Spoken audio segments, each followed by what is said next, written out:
Welcome to Perfect Movie. What a week it's been. What a week. Nathan Barley's favourite filmmaker, Gaspar Noé, has released a poster for his new film, Love, which features 3 salivary mouths all kissing at once. When even the poster makes you go, oh, fuck off, mate. You know it's not going to be the film for you. They've made a Grumpy Cat movie. A Grumpy Cat movie. It's such a lame franchise cash-in. Even Paul W.S. Anderson thinks they're taking the piss. If I were to watch a stupid idea dragged out beyond all reasonable sense to entertain idiots, I'd watch Transformers. Aubrey Plaza brings the internet sensation to life, it says. Does she fuck? Stephen Hawking has more vocal range. Aubrey Plaza's performance is so flat it's been twinned with Norfolk. You know what's even worse? It's really popular. Grumpy Cat itself has more credits in IMDb than me. And I actually exist. The trailer has over 2 million views already. 2 million! That's 2 million people that can vote. But that's the internet generation though, isn't it? I want it and I want it now. It's all meme. Thing is, I'm dreading more movies based on the internet. I'd only hear about it because of all the people complaining about it. At the beginning there'd just be one bloke on his own talking out loud about nothing really but still being massively unpleasant, and then they'd gradually keep introducing more and more characters, some in agreement, some not, all of whom basically had nothing new to the original debate because there shouldn't even really be a debate happening anyway, and everyone's just still talking, doing the same thing over and over, and most of the characters are saying the same thing as everyone else, and by the end of the film it's gone so long and become so repetitive and annoying and violent that you just hate everyone in it and you can't wait for it to be over and for everyone to just fuck off. Basically like Inglourious Bastards. Though I am very much looking forward to Not All White Men Can't Jump.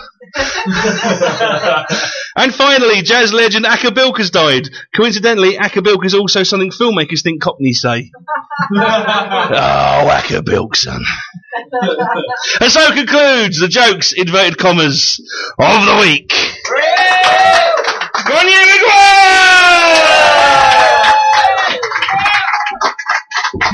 The film I'm talking about is based in the early 60s, and I'm a big fan of that period because I'm a big fan of 2 of my favourite programmes are set then, Mad Men and Bewitched.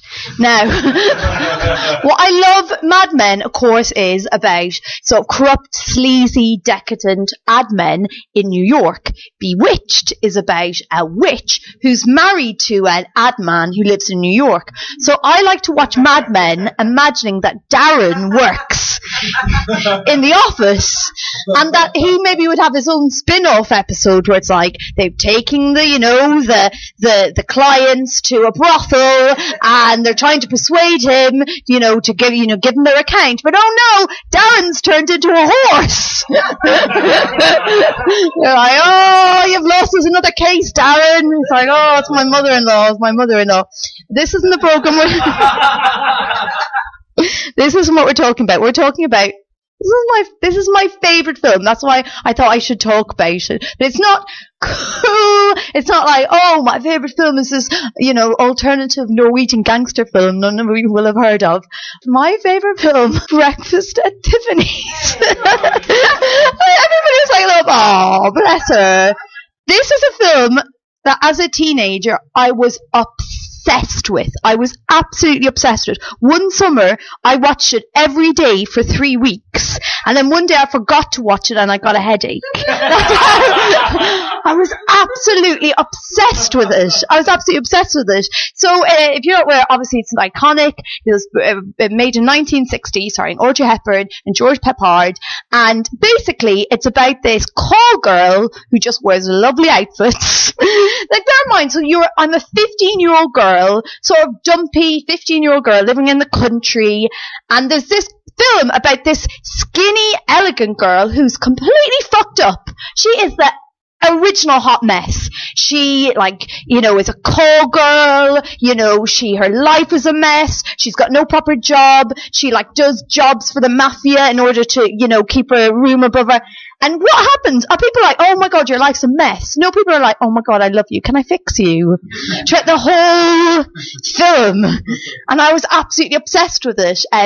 So, and it was a bad thing in my life because I would try to dress like Audrey Hepburn, which is fine. If you look like Audrey Hepburn, it's fine to try and dress like Audrey Hepburn. But if you're 5'2", weigh about 10 stone, and look more like Audrey Roberts, it's not a good idea. But I almost acted like, because I loved the film so much and knew it so well, I kind of acted smug, like, because I knew the film so well, it was like I was friends with Audrey Hepburn, like I knew her, I know Audrey, I know like Breakfast Tiffany so well. And then when I grew up and I realised what a famous film was, I kind of felt like really protective over it, like, oh, this is my film, I really like this. And the whole thing about the film is that so Holly Golightly makes all these really bad choices and is rewarded at every stage for her bad choices. So she grows up sort of in this backwater, she moves to LA, then on a spur of the moment she goes to New York because she's never been to New York before. And everybody's like, oh my God, it's brilliant, you're such a free spirit, you're amazing. And she's like, oh darling, thank you so much. I'm just living my life. And I just thought, well, if you want to be really chic and cool, that's what you do. So this is pathetic, but generally, most of my decisions in my 20s were based on, like, I was living like I was Holly Golightly. I moved to Italy for 3 months, literally on the spur of the moment, didn't speak any Italian. And that was a bad decision. That wasn't like, oh, brilliant, it worked out brilliantly. I ended up doing this Commedia dell'arte course. I thought it was a comedy acting course. It was Commedia dell'arte. Turned out it was something completely different. The course was entirely in Spanish and Italian. Nobody liked me for a lot of the course. I didn't understand what was going on. I ended up, because it was supposed to be like Commedia dell'arte, which you're not aware of. It's like medieval Italian theatre. It's like medieval Benny Hill. And as funny as that sounds in your head, that's as funny as it was. And I was stuck there for 3 months because I was living on the spur of the moment. So, getting back to Breakfast Tiffany, more specifically, it's a classic film, but it's not a perfect film. If you're aware, it is sort of marred by the appearance every now and then of Mickey Rooney as a Japanese person, and it's a strange choice. It really is a strange choice. I don't know what he was thinking. In the rehearsals he went, listen, I'm really going to, I don't know whether his method actually lived. It's a bit like, you know, that classic Carpenter's song, Goodbye to Love, where it's this haunting, amazing, sad song, and then somebody goes, shall we put in a massive, big, you know, electric guitar solo halfway through? Yeah, that's a brilliant idea. Nobody will go, what the fuck were we thinking 20 years later? That's what Mickey Rooney's performance is that. It's like a giant electric guitar solo. Another thing that's interesting about the film is that Holly Golightly has no female friends. She has no friends whatsoever. She's bopping around New York making all these dreadful decisions. She's got no friends. But instead, she has her hero. And this is the second part where this film ruined my life. So she's like living her life, making all these bad decisions. And then this guy, Paul Varjak, comes into her life. Let me break down Paul Varjak, right? Paul Varjak is this hot, nerdish writer who rocks a cardigan, is all like sensitive but also cool, like brooding but stands up to her, and will someday grow up to be Hannibal from the A-Team. And he's like, oh my God, you're a complete mess, a call girl, and you get drunk and insult me loads. Marry me. Now, I'll give you just my own personal experience. Hot men in cardigans who work in creative industries don't love it when you get drunk and insult them. They're not like, oh my God, you're so feisty and obviously troubled. I need to work out, I need to work you out. It doesn't happen. They're not there. That's what happens. And then again, I think Audrey Hepburn, it is controversial, but I think she was miscast in that role because originally the part was meant for Marilyn Monroe. That's who Truman Capote wanted to play the part. And you could imagine it would be a different film if Marilyn Monroe played it, because in the film at the moment, Audrey Hepburn, like, you're worried about her, but you know she's going to be fine. At the end of it, if she doesn't get together with Paul Varjak, she'll probably, become like a model or an elocution or get married to a prince or something. Because she plays, and I love Audrey Hepburn, but all her parts are, you can imagine at the end for it to turn out, and guess what? The whole time she was a princess. And you don't believe it. You go, oh, she was a princess undercover as a prostitute, or she was a princess undercover as a flower seller. You would believe that. You can't imagine Audrey Hepburn like dead in a skip with like heroin syringe in her arm. Or you can't imagine her like drool coming out of her hand where she's like fighting her pimp over a last bit of money. You just don't believe that could happen to her. But Marilyn Monroe played that part. You would be like, oh my god, that would be too much. You'd be like, oh my god, is this based on your relationship with the Kennedys? I can't handle this. Grainne Maguire! And now it's time for the part of the show to bring out our special guest headliner. So, will you please welcome Sofie Hagen! She's amazing! Wow! Oh my god! Thank you guys. Thank you. Sofie, for the benefit of people at home who have maybe no idea who you are, could you explain who you are? Who would that be? I know. Who's left? Hypothetically speaking, if no one was to know who you were, who are you? They can Google me. I am 25 years old, and I'm a stand-up comedian, and I'm from Denmark. That explains the accent, hopefully. What accent? Thank you. I've practiced a lot on sounding completely British. That's good. What do you mean? What accent? Just completely. I'm gonna keep talking until you say something. That's right. This is what the edit points are for. I just, don't wait for me to cut you off. This is not a panel show. I'm not going to interrupt you. I'm going to let you talk till you're finished, and then I'm going to say something. It's going to be very civilised, hopefully. Unless I'm going to interrupt you a lot. That's fine. That's all right. You're allowed to interrupt me. Good. So you're from Denmark. Maybe you should have Googled me. How's that working out for you? It's pretty. Can I swear? Yeah. It's pretty fucking good. It's really because people want to go to Denmark because it's amazing, and it's expensive to live there. But I stay with my mother, so I get to literally. Whenever I go to Denmark, I sleep in my mother's bed next to my mother, and the dog comes in and lies in the middle. I woke up last time I was home. It was Friday.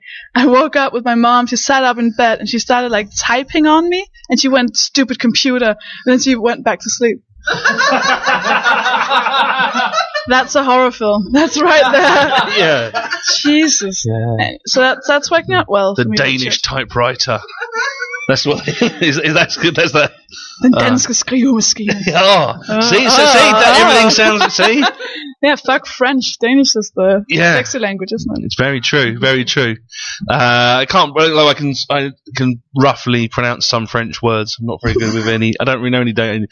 I don't even think I've got Sofie Hagen correct. Really. So, but you're in London now, so deal with it. I know. I forgive all of you. Yeah.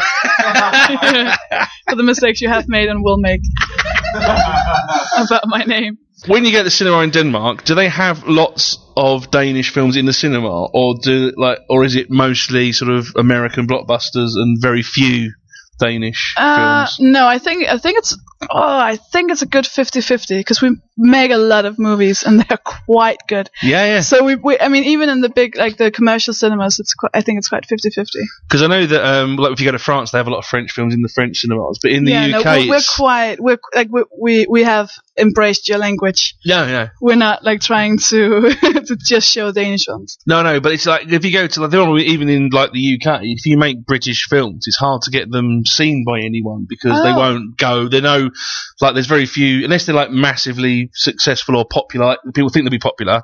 They don't get a lot of British films in the cinema unless they're or unless they're essentially American films that are based in England with English people in them. So that's why it's interesting if Denmark has embraced its own cinema and actually has cinemas that would show its cinemas as opposed to the UK. And we're really, really proud of our directors. We have some good ones as well, even internationally. I was meant to. Do you know Ole Bornedal? Yeah. Do you? Well, Night Watch, wasn't it? And yeah. Oh wow. I know. I talked about him the last time I did this. Yeah, but I don't know the. Yeah.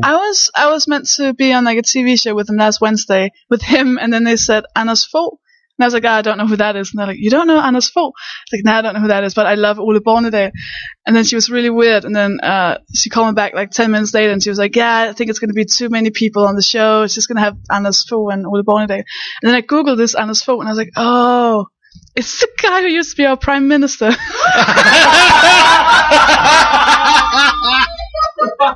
I had to like text her and be like, oh, that Anders Fogh. Yeah, Oh, yeah. I've heard of him. I've heard But of in him. fairness, what films has he been in? I know, right? Well, then fuck him. Who You know, cares about that? Ole anyone can be Bornedal. prime minister. Not anyone can be in movies. You know. I could have met my favorite director. That would have been. I know. didn't. Sad. He did. What else? Yeah, because I do like Danish films. The film that I saw, because you know now everyone's gone a bit Scandi crazy, haven't they? With all the sort of Yeah. bleakness, but they're not all just bleak and miserable. But that is like if you're like me, it is like, you know what, they're really depressing, but in that good way that isn't actually depressing. Yes. That's what I like about Like sort comedians. Yeah, like comedians, like having a chat with comedians. You think it's gonna be fun? It's not. No, It's not. It's really It's the not. most. It's like a pinter play most of the time. It's just horrible. But the first film that I remember seeing that really got me, it was in 1999. It's a film called I think it's called Besat. Beast. Is that? Yeah, it's got Udo Kier in it, and obviously I can't pronounce it. Is that like a horror film? Yeah, Ola Lemaka, about this sort of virus, and the people are dying, and then the Udo Kier, the great Udo Kier, thinks that it might be that like a blood disease is like the millennial plague, and it's like the devil is basically possessing people with a blood virus. It's fucking brilliant, and it's lots of really bleak and miserable. People are dying, and bodies. really? It's great. I don't remember that, but I want to see that. Yeah, but that was the sort of thing you go. I've basically got if you're my age and the late 90s, early 2000s, you've basically just got WAS on Channel 4. Now you've just got A, the internet, and B, The like internet. BBC 4. You go, this is great, and it's like the people don't know how lucky they are to actually just. Yeah. They're basically, if you don't want Danish drama, you've got it whether you want it or not. Back in the day when we wanted it was like, we've got the 3 films in 5 years they'll let us have. Night Watch because it was popular. Over. Oh, so good. Basically, will they remake it in America? They will. Then we'll have to release the original version just so people can compare the two and go, it's not as good. The one good thing about America, isn't it? Yeah. My favorite film, I don't know what they call it in English. It's called like Love Story or Love Movie or something like Is that. it Another Love Story or something like that? Maybe, yeah. It's also about Ole Bornedal. Yeah. Oh, Yeah, it's my yeah, favorite yeah. film. I don't know why, because it's quite simple, but I just it's a woman who goes into a coma, and then this guy accidentally is like in the room with her, and then the family thinks they're together, and he just really wants to get out of his like normal everyday life, so he just goes, yeah, sure, we're together, and then she wakes up and she can't remember anything, so he kind of has to live this, and at the same time she's like running away from this like her ex-boyfriend who tried to kill her, so he's pretending to be this ex-boyfriend, but God, it's really, it's good. It's like While You Were Sleeping, but not bullshit. Oh, but it's beautiful, and like he does something with the colors, which is really. It reminds me a bit of Sin City. He's directed like a TV show, which is just come out in Danish TV, and it is so unpopular. It is so, like people hate this show like really? Intensely, and it's I think our equivalent to the BBC. So it's like people's own. Like we're watching this show. We've paid for it, and we're furious. Like, people are furious. I think it's like the biggest TV show we've ever produced in Denmark, and it's just bullshit. People are so angry. It's hilarious. The poor guy. What's it called? Let's 1864. Oh yeah, well, I've heard of that as Yeah. I've seen it because basically when you go, oh, who's that guy? I think I've seen him in something. You look on IMDb, they're all in 1864. It's all our 20 actors. Yeah, They're all in that one. It's basically like when the BBC do Dickens, they just put everyone in it. It's like everyone's in it, and 3 Americans to make it exciting. And yeah. Oh, Gillian Anderson, she doesn't count. She's British. We've claimed her. We've claimed she's ours now. I stopped talking when you have too many references. I have no idea. I'm just like. It's always my favourite shows when I get people on who actually don't know that much about films. You said you don't know that much about films. I don't. I was on the phone with my friend, and I said to her, this is going to go really, because I know nothing about films. And I started talking a bit about films. She said, see, you know a lot about films. I'm like, no, I know a lot to people who don't know anything. They think I'm really, really clever about a lot of things. And then when I talk to people who actually have knowledge, it's like, you've just said Quentin Tarantino 5 times. That doesn't make you a genius. Like, why not?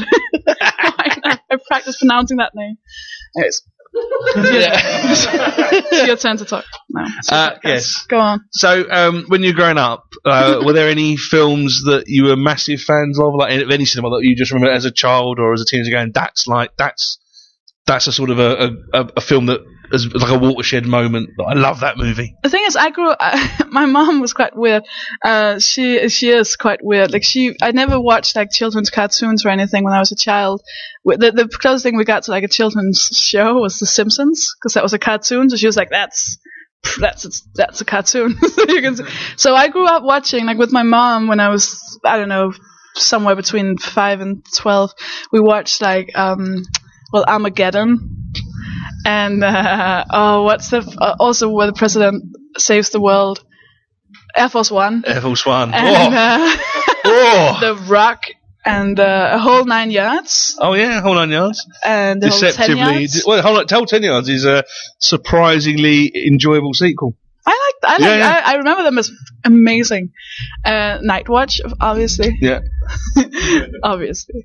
It has a penis in it. And, I got you.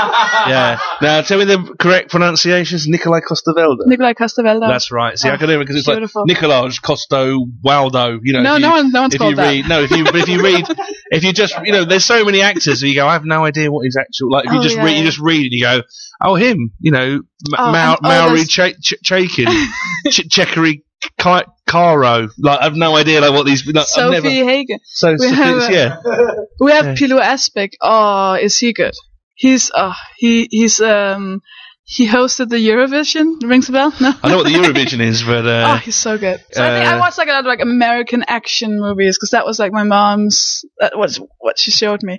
Oh, you know what? The Wall. Pink Floyd. Yeah, The Wall. My mom. Everything had like a bit of cartoon in it. My mom was like, "That's a children's thing, isn't it?" She liked The Simpsons, The Wall. Sit down. And I just gonna. Okay. Okay. It explains a lot. Why does the mother not want him to? Okay. Mother, will they build a wall? No, okay. Sorry. It explains a lot, though, doesn't it? It does. But everything Stephen King. Yeah. I would watch all the movies that was based on a Stephen King novel until Dreamcatcher. Oh, yeah. Where I left the cinema. Oh, the really? first time I've ever stormed out of a cinema. Wow. Like, this is bullshit. Yeah. I've never actually left the cinema because I hate something. Because what I generally do is... Not even when they were like, it's over now, Richard. You have to leave. No, I will never leave. No! Well, will come another movie. You want to charge me 15 quid? You can put me up for the night, you motherfuckers. Or charge by the hour. No, but I generally... What I do is I will assume I won't like a film and not go. Or if I go and it's rubbish, I'll sort of just watch. But generally, I kind of don't. There's been a few films I've watched and I've been really angry that it's been shit. But mainly because I wanted it to not be shit. Yeah, the thing about Dreamcatcher was that in the trailer they said nothing about aliens. It was just like, oh, people who can read each other's minds. It's like, oh, that sounds brilliant. And then all of a sudden there was an alien, and it lost. I was so angry because I don't really like alien movies. It's not a lot of them. Are you gonna shoot me now? Yeah. Another terrible alien. What? Indiana Jones, the Crystal Skull, another terrible alien nonsense. Are you kidding now, or was that actual? What? There's aliens in the Indiana Jones, the Crystal Skull. I would have been. I'm so happy you said that. I would have been so furious. It's one of the worst. Because at least like in Alien, it's called Alien. You're like, oh, it's probably about aliens. Yeah. But like Dreamcatcher, you go, it's, and you get all scared, and then it's like, you're like, oh. Yeah. I was fooled. I know. Have you ever walked out of other movies? If I what? Have you walked out of any other movies? I mean, I've turned off movies at home, but I don't think I've ever walked out of any other than Dreamcatcher. But that was very traumatic. I have been in movies where everyone in the cinemas hated it. Because I used to go to the London Film Festival quite a lot. And we used to go to the surprise movie all the time. The surprise movie was always like, you don't know what the film's going to be, so you go and watch it's probably really the good, movie. though. Yeah, it's probably really good. But they always do this thing at the beginning where they'll go, has anyone got any guesses what it is? And then everyone goes, is it Lord of the Rings? Because this is when, is it Lord of the Rings? Because it could be the Lord of the Rings. And everyone goes, no. And then you basically exhaust everything you want to see. And you go, so it's nothing I want to... It's another film that not only do I not want to see it, I don't even know what it is. Right. And then I remember the first time that happened, it goes, it's going to be... And we watched it, and it was Far From Heaven. Which is That's the Julianne Moore, Dennis Quaid, basically like a Douglas Sirk movie. You did a show at the what's it called, the Fright Fest? Oh, I did, yeah, the horror movie. No, that was White of the Eye. That's a different thing. that was I was on a date when I saw that. And that was the only reaon I didn't storm out. Because I was like, oh, maybe he loves this, and I'll be like a jerk for storming out. And he was thinking the same thing. So we both like, it's a good movie, isn't it? It's a good. And afterwards he was like, I can't do this anymore. It was terrible. I was like, I know, we should have left. It was dreadful. It wasn't. And even the director, it was like some director guy who had to choose it. Oh, I just called someone big a director guy, didn't I? It was one of the personal recommendations of Kim Newman. Yeah, and even he was like, I don't know why I chose it. It's a while since I've seen it, and you could just feel I remember it he being was really good in 1984. Yeah. We were just like, oh god. I quite enjoyed it, but then I wouldn't have. It wasn't like, it's definitely. I've had it on video because Donald Cameron who did Performance and other movies, Wild Side with Christopher Walken and stuff like that. So and Demon Seed, I have it. Have you seen Demon Seed? That's an incredible movie where. Someone essentially gets taken hostage by a computer that turns into a person, then rapes them, and then they give birth to a computer. It's really weird and 70s, but in that way that in the 70s you go, this is probably just experimental. It's not really unpleasant. It's not unpleasant in the way that it would be unpleasant now. Like people who like movies, you're really hard work. Because like that guy, that was like because that date I was on with that stupid movie, like he was really into Fright Fest and like horror films and stuff. So when we were on our second date, I would be like, yeah, interesting, and then I'd go to the bathroom and Google things, and I'd come back and be like, so have you heard that this thing from the 19th is gonna be remade with that guy? And he was like, really, like in that thing? And I was like, yeah, wait a minute, yeah, like in that thing. Oh, it was hard work. Yeah. Well, I'm not better than most people at much, so, give me something. You would prefer if I knew nothing. You're like, yeah. You don't know computer sperm or whatever that movie was called. Come with me, young lady. Let me teach you the ways of film. Come with me to my film dungeon. That would be so, and then you realise it's actually a film dungeon. You're like, it's actually a film dungeon. Oh, there's no cameras, it's a screen. Okay. Yes. Mother, why? Yeah. You were just thinking, movie dungeon. Movie dungeon. Oh my god. Film dungeon. You know what would be really cool? A movie dungeon, right? No, but then, already no. No. But porn attic. Because everyone has a porn dungeon. Everyone, we've all got it. Like when you get, it's on like Rightmove must include porn dungeon. Everyone knows that, but no one's got a porn attic, have they? Have they? Don't you live with your mother? Yeah, but she's fine. She's fine. Oh, Richard, you should talk to someone. And now it's time for the hashtag game, which is where we play a live version of the popular Twitter game, the hashtag game. Explanation unrequired. And this week it's movie bands. E17 is E17. Godzilla Black. 12 Years an Audio Slave. Joan Armour Trading Places. Big Audio Black Dynamite. Smokey Robinson and the Bandit. And Clashamon. So have you got anything? I have Spice Girls Don't Cry.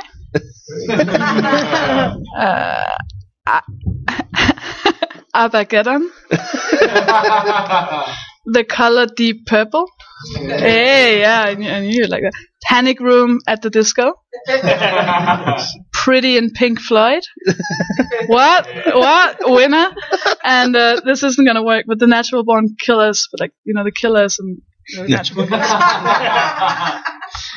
I got Glenn Diana Ross. Billy Ocean's 11. Billy Ocean, isn't it? Yeah. Westlife Story.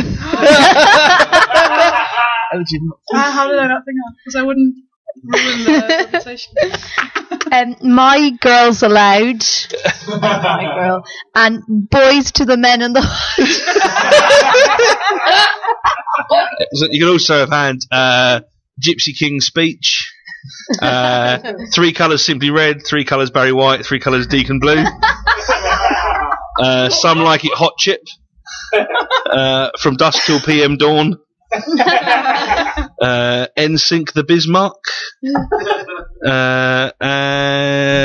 Aerosmith Goes to Washington, Reef Encounter, American History X-Ray Specs. And so concludes the hashtag game! Yay! And now it's time for the part of the show where our special guest chooses their favourite scenes from films, their beginnings, some middles and some ends. So before we get started, were there any scenes or like beginnings or just films in general that you wanted to include that you couldn't? Oh yeah, loads. But it was I think the beginning scenes and the ending scenes were really hard because I don't really. I mean, either it's all action and it's a lot of things happening that we could do it, but maybe not. That would only be really valuable to the audience to see us reenact. Anyways, so yeah. Oh, but I have to see because this is the sad part, right? Because I used to read a lot of scripts because it was before I could download movies and after I wanted to rent them. So I couldn't find the movies online, so I just download the scripts and then just read the scripts instead. And I've read a lot of these movies a lot of times, which is really sad. So some of the scenes are just I want to read something from one of the movies I've read. Like one of them, the ones that didn't make it was American Beauty. I love American Beauty. And this is all gonna be pop things, the same as Grainne said. I'm not gonna be this Norwegian gangster film from the 1800s. Not history either, okay, guys? Fuck you. Well, no, but as you mentioned, we talk about the perfect movie content. There's no right or wrong answers. It's just what you think. Yeah, but you say that, but in your eyes, that doesn't come across. That doesn't come across. Yeah. You're fuming because this isn't. There's actually nothing wrong with this, for fuck's sake. I can tell you're annoyed. Another load of fucking Spielberg bullshit. Movies that other people have seen? Bring some Danish person on. It's all in the English language. This is just, They're on IMDb. Yeah. It's too unreal. Yes. So, what is your favourite opening to any film ever, as for the purposes of this podcast? The best opening scene to a movie that I could think of, because you changed it in the last minute. Well, I didn't change it last minute. I just pointed out that the first scene you chose was 25 minutes long, and which is a great scene, but maybe a little bit trying for the audience. One of the movies I want. Do you know? It's called Ondskan. It's Swedish. Which means evil. I don't know if it's it's Swedish. It's based on a novel by someone, I don't remember his name. Something Guljo. It was so good, and there was a scene at the end of it, but it wasn't the ending scene, so I couldn't choose it. But where he confronts his dad, who's beat him up his whole life and beat up his mother, and he confronts him. It's so good, but it's also in Swedish, so didn't want to challenge you too much. That's fine. No. I mean, I'm sorry. Did I mention a movie you haven't seen? No. That's good.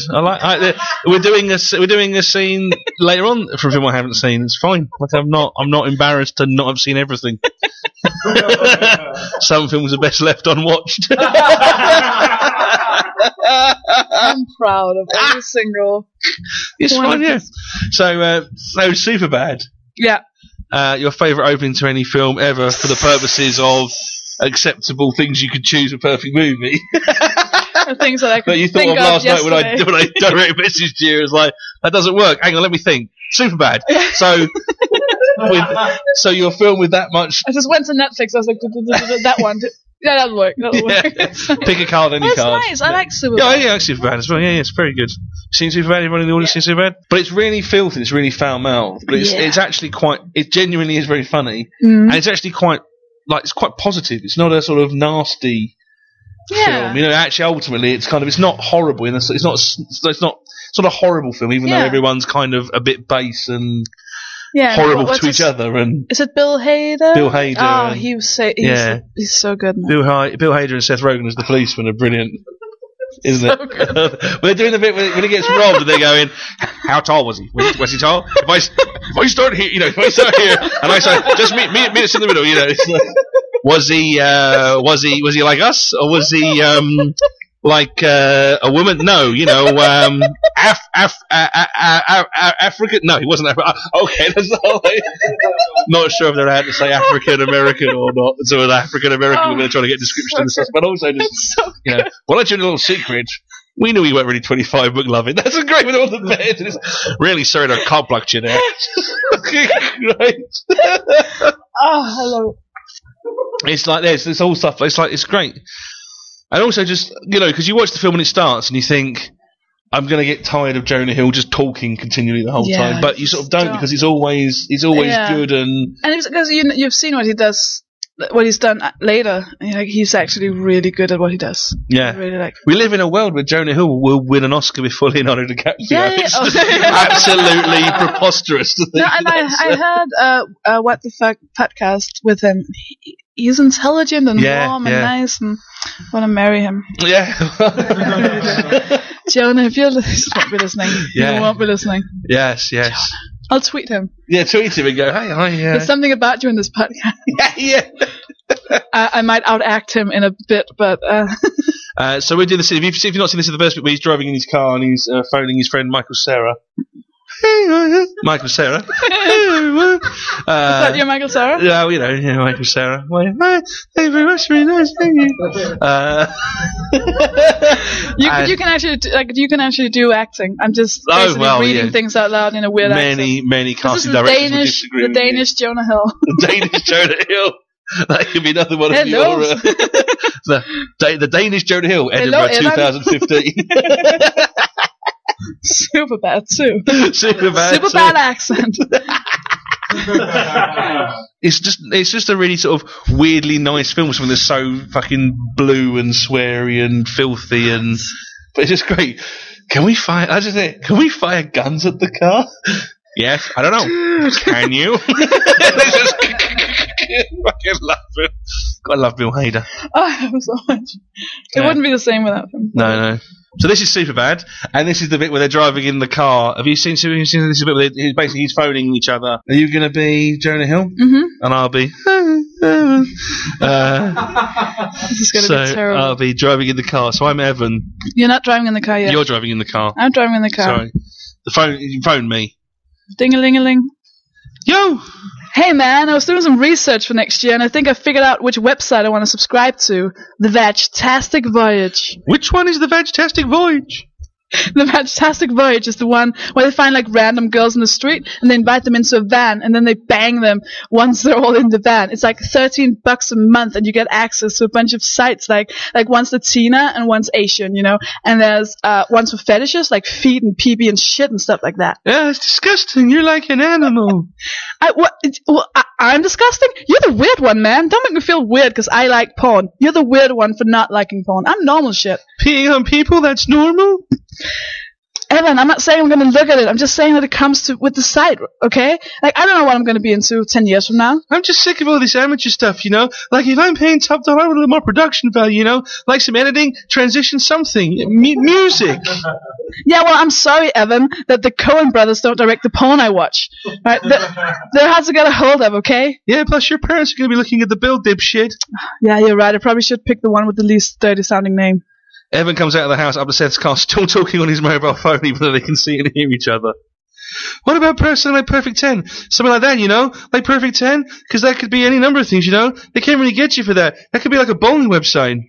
Yeah, but they don't really show dick going in, which is a big concern. I didn't realize. Plus, have you ever seen a vagina by itself? Ugh, not for me.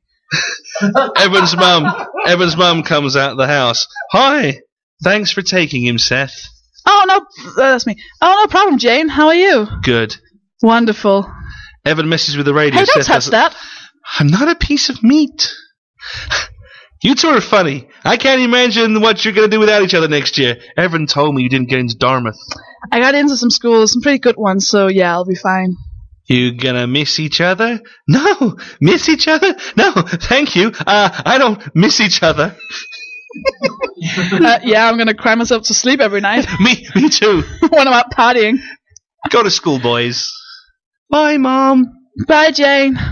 I am truly jealous you got to suck on those tits when you were a baby. Yeah, well, at least you got to suck on your dad's dick. And seed. Seed. My first acting job. Well done. Is it called Voyage? Or did I mispronounce that? No. Really? Fantastic. Voyage. Okay. So, what's your next scene? Your my next next scene. A miscellaneous scene from anything ever. Oh, you guys, we watched Closer.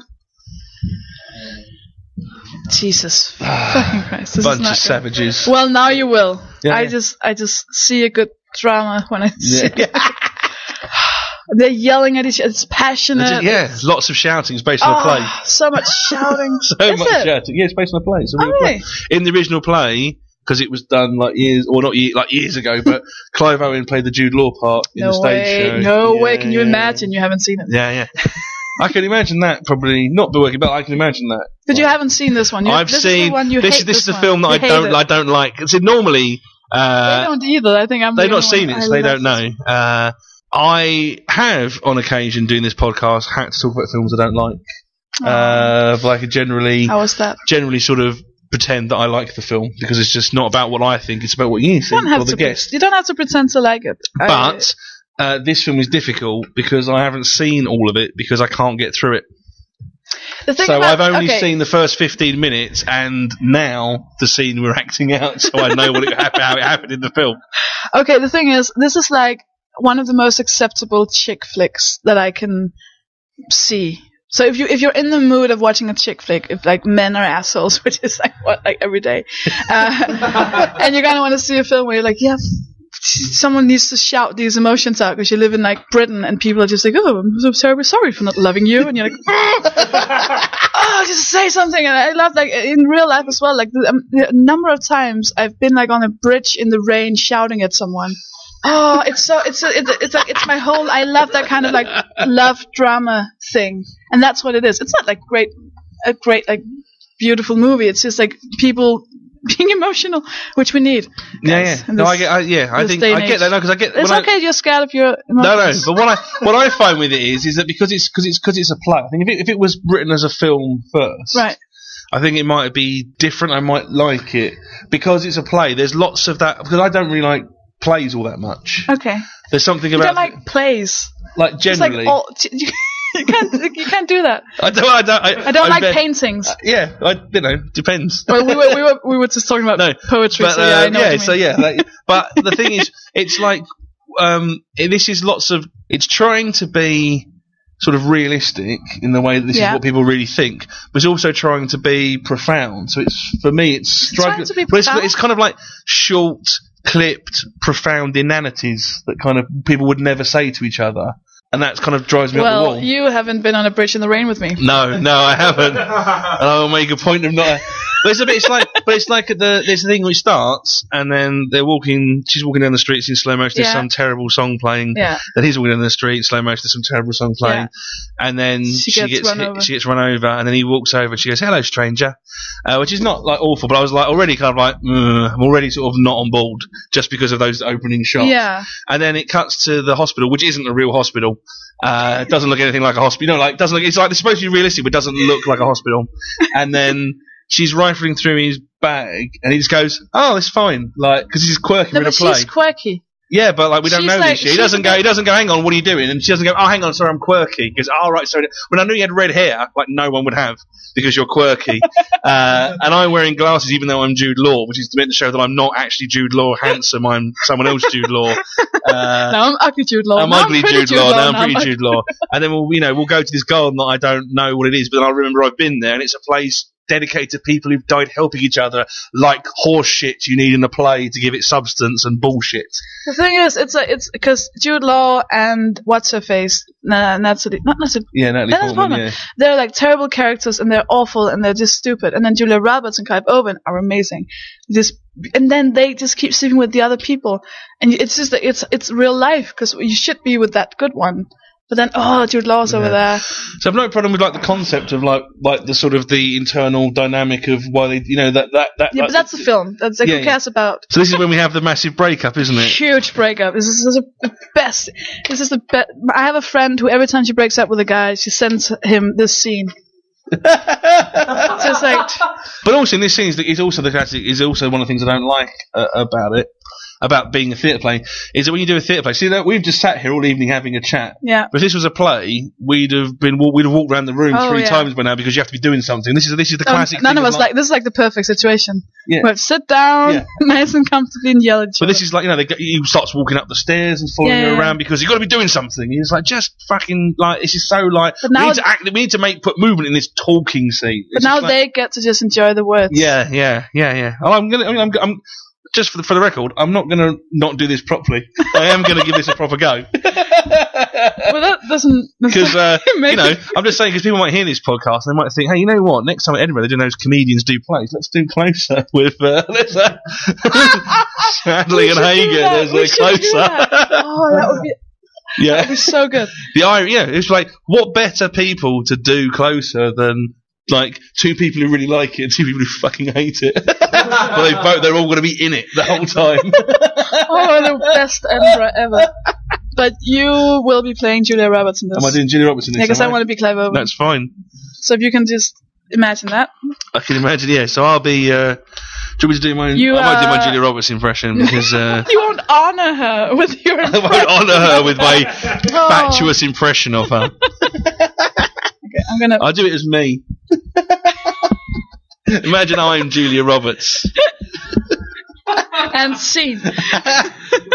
So basically, it's like a sort of an aftermath. They just come. He just came home from a business trip, and it's nighttime, and they're in their apartment in England. It's London, isn't it? It's London, yeah. Here. Why are you dressed? What? Interrupted. Jesus. Yeah, I think he was getting carried away with it. I think literally the suspense was killing him. So it's just Closer. Suspense, boredom. Why are you dressed? Because I think you might be about to leave me, and I don't want to be wearing a dressing gown. I slept with someone in New York. A whore. I'm sorry. Why did you tell me? I couldn't lie to you. Why not? Because I love you. It's fine. Really? Why? Something's wrong. Tell me. Are you leaving me? Because of this? Why? Dan. Cupid? He's our joke. I love him. What, you're seeing him now? Since when? Since my opening last year. I'm disgusting. You're phenomenal. You're so clever. Why did you marry me? I stopped seeing him. I wanted us to work. Why did you tell me you wanted children? Because I did. And now you want children with him? Yes. I don't know. But we're happy, aren't we? You're going to go and live with him. You stay here if you want. Oh, look, I don't give a fuck about the spoils. You know, you did this to me the day we met. You let me hang myself for your amusement. Why didn't you just tell me the moment I walked through the door? I was scared. You're a coward, you spoiled bitch. Are you dressed because you thought I might hit you? What do you think I am? I've been hit before. Not by me. Is he a good fuck? Don't do this. Just answer the question. Is he good? Yes. Better than me? Different. Better? Gentler. What does that mean? You know what it means. Tell me. No. I treat you like a whore. Sometimes. Why would that be? I'm sorry, you're... Don't say it. Don't you fucking say you're too good for me. I am, but don't say it. You're making the mistake of your life. You're leaving me because you believe that you don't deserve happiness, but you do, Anna. Did you have a bath because you had sex with him? So you wouldn't smell of him? So you'd feel less guilty? How do you feel? Guilty. Did you ever love me? Yes. Did you do it here? No. Why not? Do you wish we did? Just tell me the truth. Yes, we did it here. Where? There. On this. We had our first fuck on this. Did you think of me? When? When did you do it here? Answer the question! This evening. Did you come? Why are you doing this? Because I want to know! First he went down on me, then we fucked. Who was where? I was on top, then he fucked me from behind. And that's when you came the second time? Why is sex so important? Because I'm a fucking caveman! Did you touch yourself while he fucked you? Yes. You wank for him? Sometimes. And he does? We do everything that people do who have sex do. You enjoy sucking him off? Yes. You like his cock? I love his cock. You like him coming in your face? Yes. What does it taste like? Tastes like you, but sweeter. That's the spirit. Thank you. Thank you for your honesty. Now fuck off and die, you fucked up slag. See?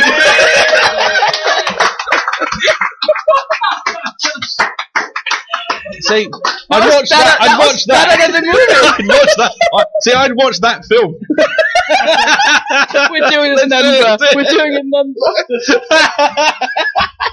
Yeah, no, it's really clever because not only is it a play about the sexual mores of modern London, but actually, like, the male part's played by women, the women are playing the men. It's just like the whole thing's just incredibly. We'd win the award, you know that. Yeah. What award?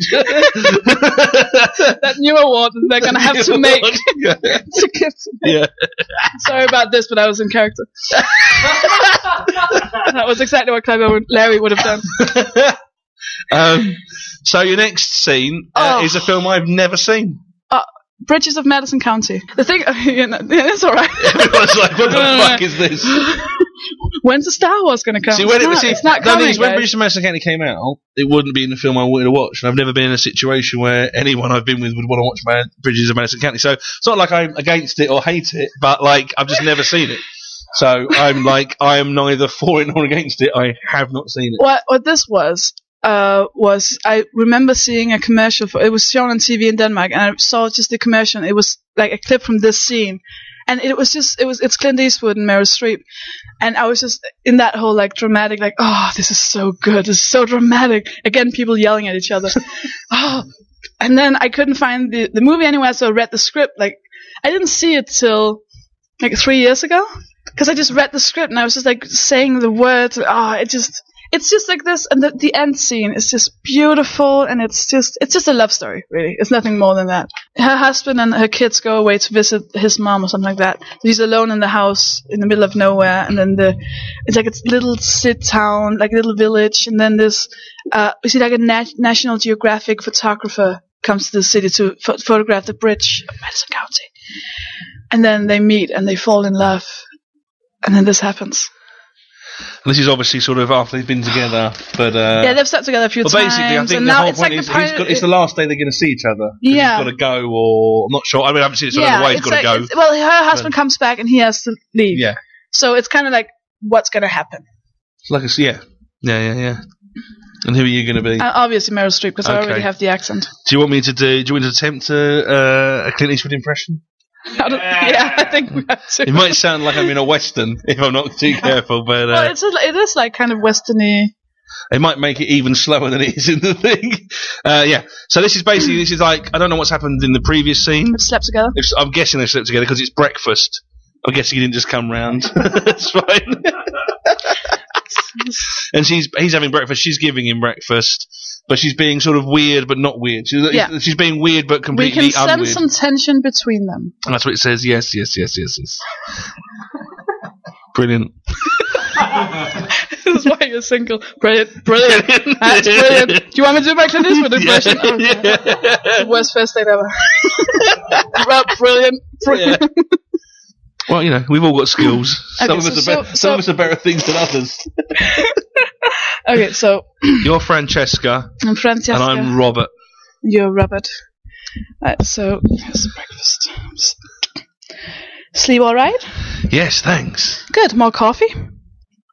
Robert, I hope you don't mind my asking, but I feel like I should. What? Well, these women friends of yours all over the world, how does it work? Do you see some of them again? Do you forget others?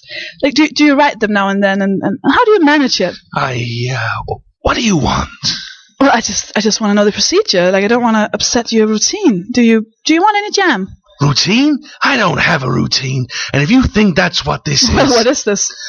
Well, why is that up to me? You're the one who's married. You told me you have no intention of leaving your husband. To do what? To be with someone who needs everyone and no one in particular? I mean, what would be the point? Would you pass the butter? I was honest with you. I told you who I was. Yes, absolutely. You have this habit of not needing, and that's hard to break. I understand. Of course, in that case, why sleep? You don't need rest, or for that matter, eat. You don't need food. She takes his plate away from him, rises and throws it in the sink. What are you doing? Gee, I don't know. I guess I'm not cut out to be a world citizen who experiences everything and nothing at the same time. How do you know what I experience? I know you. What can this possibly mean to anyone who doesn't need meaning, who goes with the mystery, who pretends that he isn't scared to death? Stop it. You have no idea what you've done to me, do you?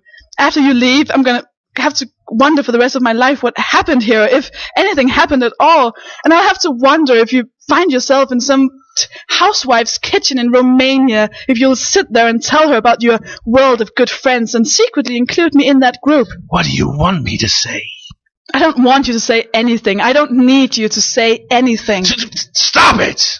Fine, more eggs, or should we just fuck on the linoleum one last time? I told you, I won't apologize for who I am. No one's asking you to. I won't be made to feel like I've done something wrong. You won't be made to feel, period. You've carved out this perfect little part for yourself in the world where you get to be a voyeur, a hermit and a lover whenever you feel like it, and the rest of us are just supposed to feel so incredibly grateful for the brief time you've touched our lives. Well, go to hell!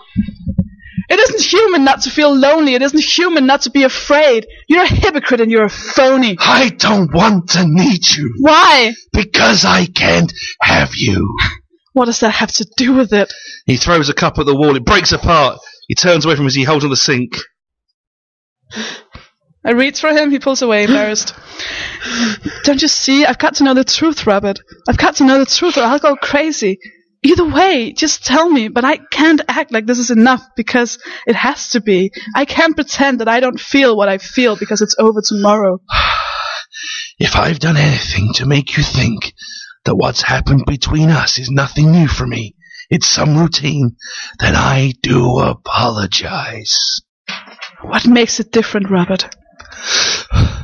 Because if I even think about tomorrow, if I even think about leaving here without you, I'm not sure that I can. Oh, God. What are we going to do? She kisses him. I didn't write the script, guys. And scene. And scene.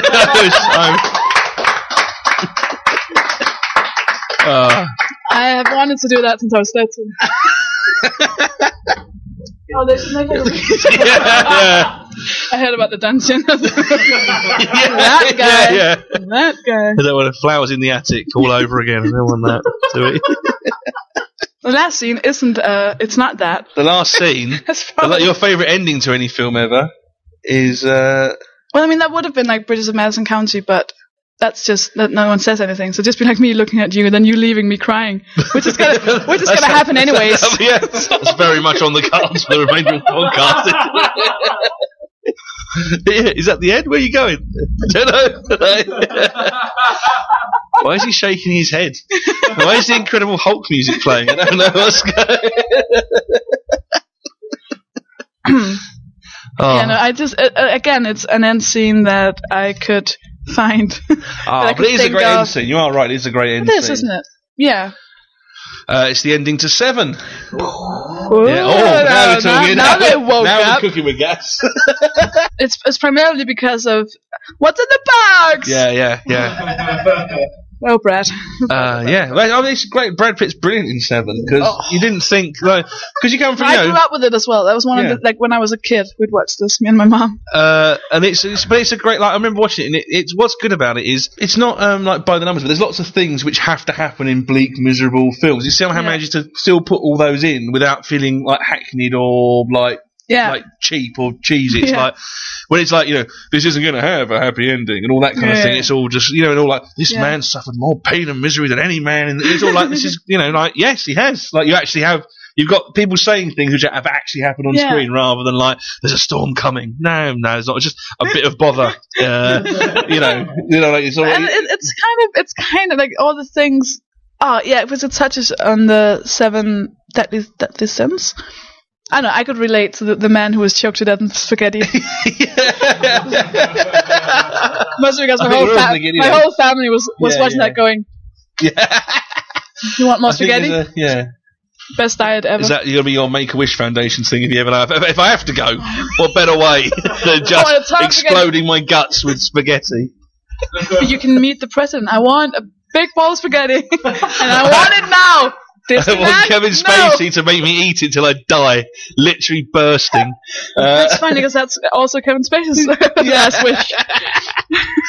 When the film came out, Brad Pitt had it in his contract apparently that it wouldn't change the ending. when he signed on to make sure they kept the bleak ending and stuff like that. Because obviously they didn't want a bleak ending, but it has to have a bleak ending. You can't have a bleak ending where they just go, oh, yeah, everything's going to be fine. No, this is so perfect. This is a perfect ending. And I guessed, I don't know if anyone else did this, I don't know, because I was a big Kevin Spacey fan, I like Kevin Spacey. I guessed it was him because I recognised his voice when he phones him up at the thing. I was like, oh, it's Kevin Spacey. Kevin Spacey's the murderer? It's the guy from Consenting Adults. It's going to be incredible. That was like great, so I was very excited. I really liked it. This is 7. We're in a field, a package has been delivered, Kevin Spacey and Brad Pitt are near Somerset, which is Morgan Freeman, is over at the box. So this is happening sort of away from each other. Yeah. When I said I admired you, I meant what I said. Somerset's looking at the box. It's blood. Yes! Yes. Continue. You've made quite a life for yourself, detective. You should be very proud. Shut the fuck up, you piece of shit! I'm pretty sure this isn't me saying this. Oh, yeah, no, it isn't. I think it's Somerset, isn't it? Oh, yeah, Somerset, sorry. I've written the wrong thing in. Oh, sorry. So what? It's just that. It's not you. I think you're going... California. Yeah. California. Stay away from here. Stay away from here now. Don't come in here. Whatever you hear, stay away. John Doe has the upper hand. Somerset is running over. Here he comes. Throw your gun down. What? I wish I could have lived like you. Shut up! What the fuck are you talking about? Do you hear me, detective? I'm trying to tell you how much I admire you and your pretty wife. What? Tracy. What'd you fucking say? It's disturbing how easily a member of the press can purchase information from the men in your precinct. What the fuck? Throw your gun down. I visited your home this morning after you left. I tried to play husband. I tried to taste the life of a simple man. Throw it away. It didn't work out, so I took a souvenir. Her pretty head. What? What's he talking about? Give me the gun. What's going on over there? Would you put the gun down? I saw you with the bar. What was in the bar? Because I envy your normal life. Put the gun down, David. It seems that envy is my sin. What's in the box? Not until you give me the gun. What's in the fucking box? He just told you. You lie. You're a fucking liar. Shut up. That's what he wants. He wants you to shoot him. No. You tell me that's not true. That's not true. Become vengeance, David. She's alright. You tell me. Become wrath. Tell me she's alright. If you murder a suspect, David, you'll throw it all away and he knows it. She begged for her life, detective. Shut up. She begged for her life, and for the life of the baby inside of her. Pause. Bombshell dropped. Oh, he didn't know. Give me the gun, David. If you kill him, he will win. Oh, dramatic pause. I've lost my fucking script. Oh, God. Oh, God.